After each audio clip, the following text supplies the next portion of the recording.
नमस्कार दोस्तों, Tiwari एजुटेक YouTube channel में आप लोग का स्वागत है। दोस्तों, आशा करता हूँ आप लोग अच्छे होंगे और आप लोग की जो प्रिपरेशन है गवर्नमेंट एग्जामिनेशन के लिए वो बहुत ही अच्छी तरीके से चल रही होगी।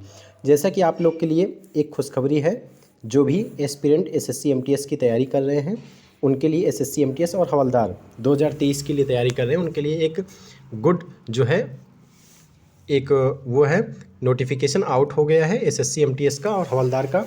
तो इसमें टोटल जानेंगे कि यहाँ पे क्या क्या चेंजेज हुए इस बार नोटिफिकेशन में, और जो एज है लिमिट है उसमें क्या बदलाव आया है, और इस बार वैकेंसी कितनी है, इस सब पर टोटल चर्चा करने वाले हैं। और इस बार वैकेंसी बहुत ज़्यादा बढ़ गई है नए एस्पिरेंट के लिए, बहुत ही अच्छी गुड न्यूज़ है। इसमें टेंटेटिव वैकेंसीज जो है वो 11,000 प्लस हैं, लगभग 12,000 वैकेंसीज है और इस बार सिलेक्शन लेना भी काफ़ी आसान हो जाएगा।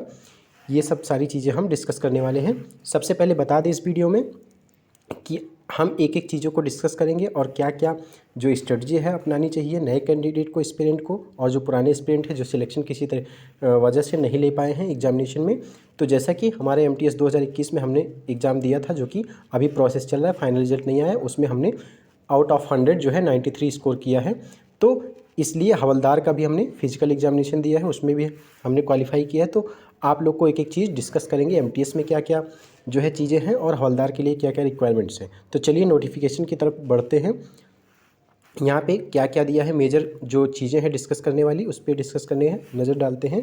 तो अगर एग्जामिनेशन की ऑनलाइन एप्लीकेशन की बात करें तो 18 तारीख से शुरू होगा, 18 जनवरी से, और चलेगा 17 फरवरी तक क्लोजिंग डेट है। ठीक, उसके बाद यहाँ पे सारी डेट दी हुई है कब तक। और अब मेन हम यहाँ पे मेन चीज़ें डिस्कस करेंगे, बाकी तो बहुत लंबा नोटिफिकेशन यहाँ पे है।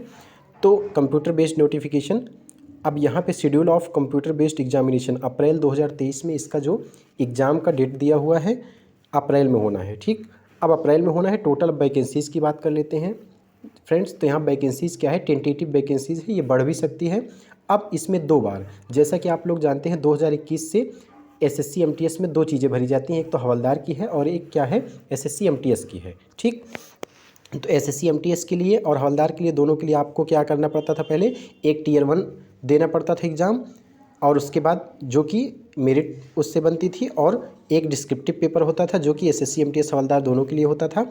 और हवलदार के लिए जो क्वालिफाई बच्चे होते थे उनके लिए जो पीईटी पीएसटी होता था, फिजिकल टेस्ट होता था, उसमें जो क्वालिफाई होते थे। ठीक, उसके बाद फाइनल मेरिट बनती थी टीयर 1 के मार्क्स के बेसिस पे। लेकिन यहाँ पे कुछ बड़े बदलाव किए गए हैं।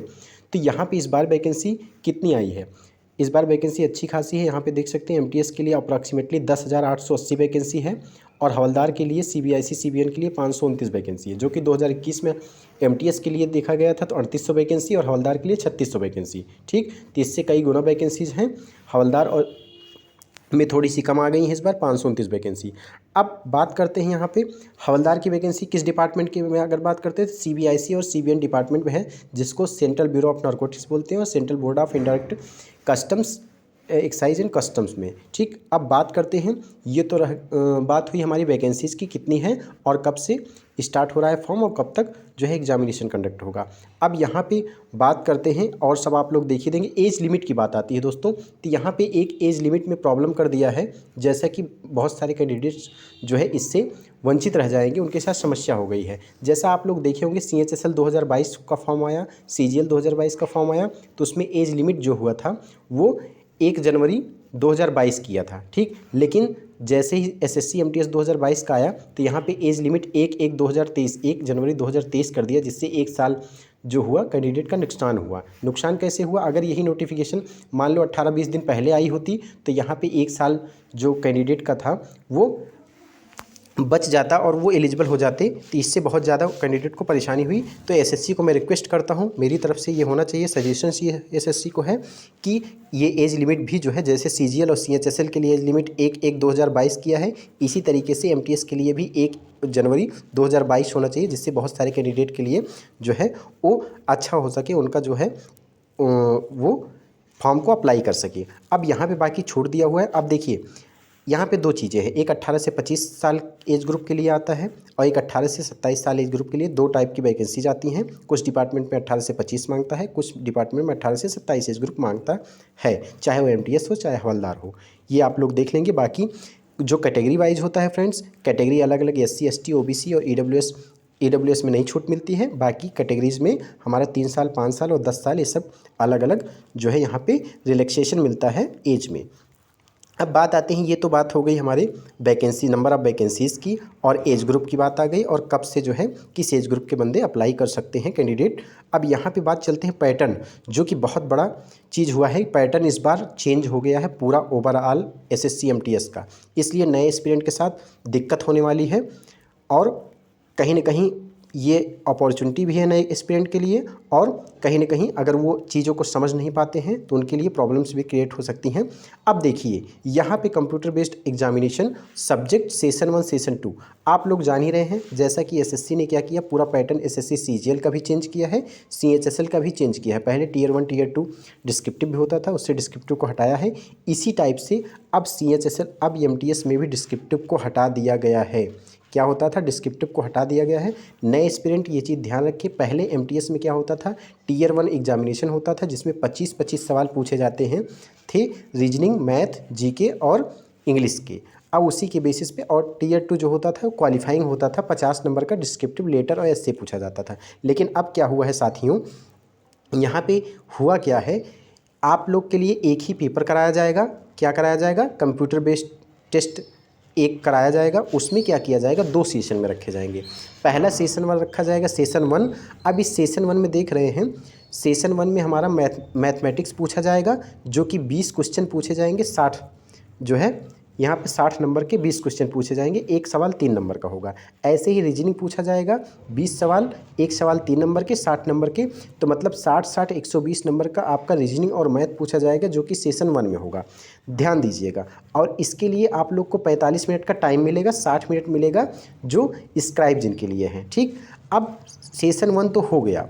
उसके बाद सेशन 2 क्या होगा दोस्तों, यहाँ पे सेशन 2 में जनरल अवेयरनेस जैसे GK GS और इंग्लिश पूछा जाएगा।